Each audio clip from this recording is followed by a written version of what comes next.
What's up guys, it's Missy. I'm back with another SimCity Buildit video. Today we're going to be doing the walkthrough part 3 of the high-level comm guide, or well, high-level walkthrough. So this is just going to kind of give you guys the end result of our week and the choices and all that, so you guys can see, you know, where we left off. I did post a link to the screenshots, all of the choices that I made last week. So if anybody's interested in viewing that album for educational purposes, if you want to kind of look through it and kind of see how I picked my tasks, they were all in the video, but like I said, if you want to look through it, it is on our Facebook page. Type in SimCity Buildit MissyAnne and it is posted, it was posted this morning, so it's right at the top of the group. All of our, you know, video links and guides are also on the group, so definitely check that out.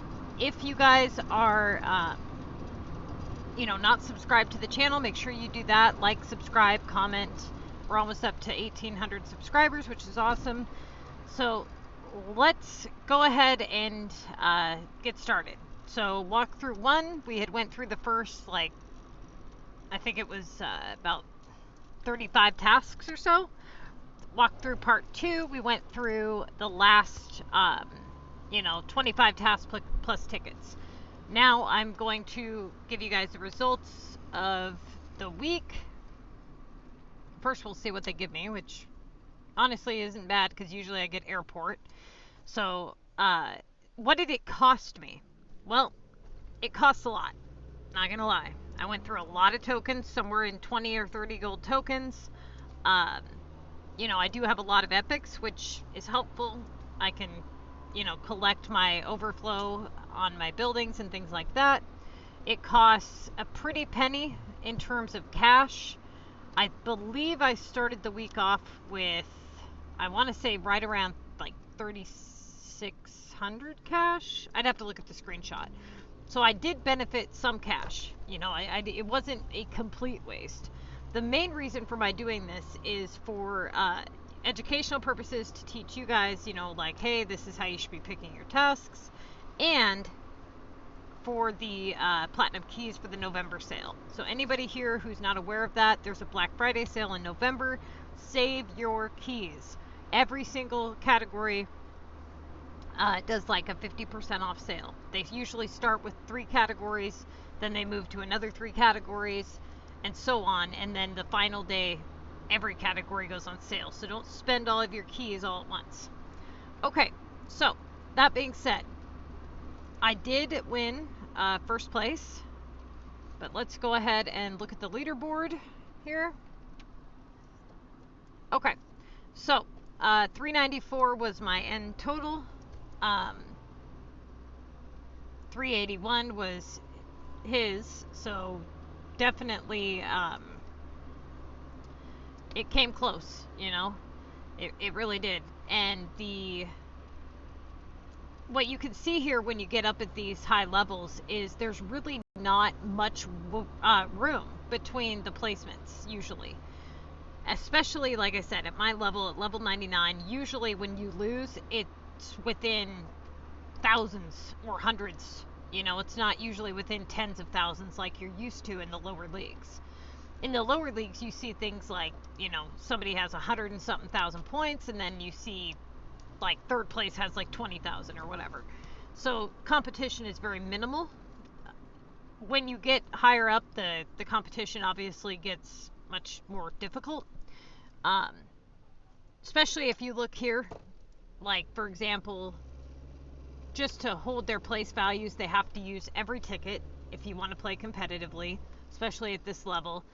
So saving up your gold tickets is essential. Usually high-level players don't have a problem with that.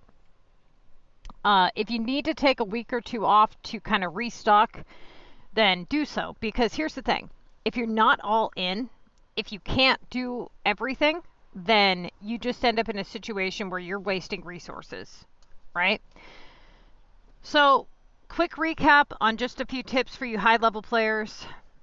One of the things is going to be regionals.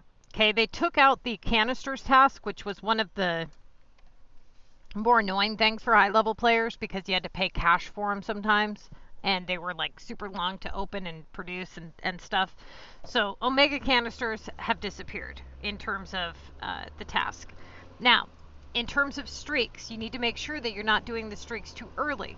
You're in no hurry to get those done, okay?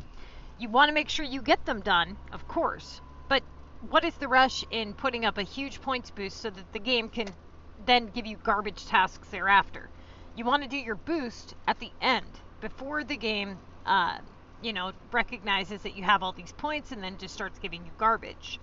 Make sure that you leave yourself enough tasks to get those done. I usually start the streaks right around 20 tasks remaining. That includes tickets. Well, you would have 35 in total with the tickets, okay?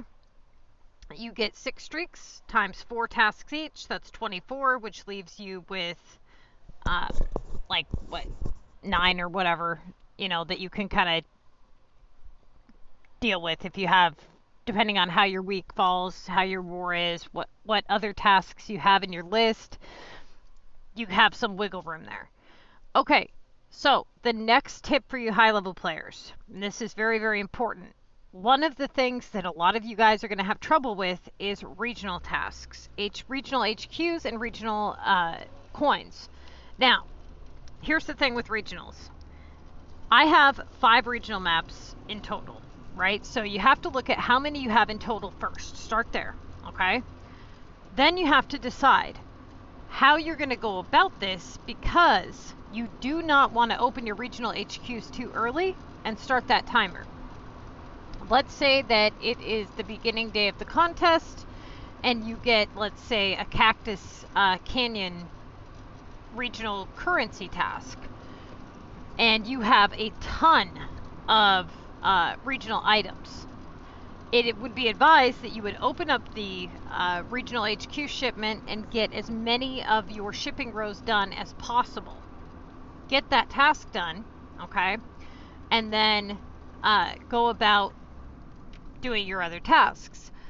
If you end up in a situation where you get regional currency for another map, if you get to a point where you open up all of your regional HQs and you can't finish every single task by the time those timers run out, you run the risk of not being able to do your regional HQ shipment task.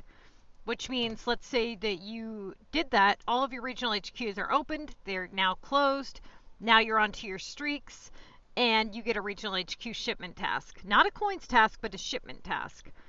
That is a big problem, right? You're going to fail the streak. You're going to lose points for the task, and you're going to lose those bonus points. So what you really need to do is you need to make certain that you always leave one closed. Okay, which means that you need to have as many regional items as possible, not only so that you can ensure that you can get your shipments done, your, whatever it's asking, like your flights, those kinds of things, but more importantly, that you can sell those regional items for coins. There's always an easy way to get regional coins, not necessarily easy, but there's always a way to do it. Even if your regional HQ is closed and you have no regional items. The worst case scenario, you would have to do what I did last week, and you would have to just run tokens and do the best that you can. Run tokens on regional items and get those items sold. But if you end up in a position where you get a regional HQ task that you can't do, you're screwed. There's no way around that. There's no, just pay and bring it in. No, it's closed.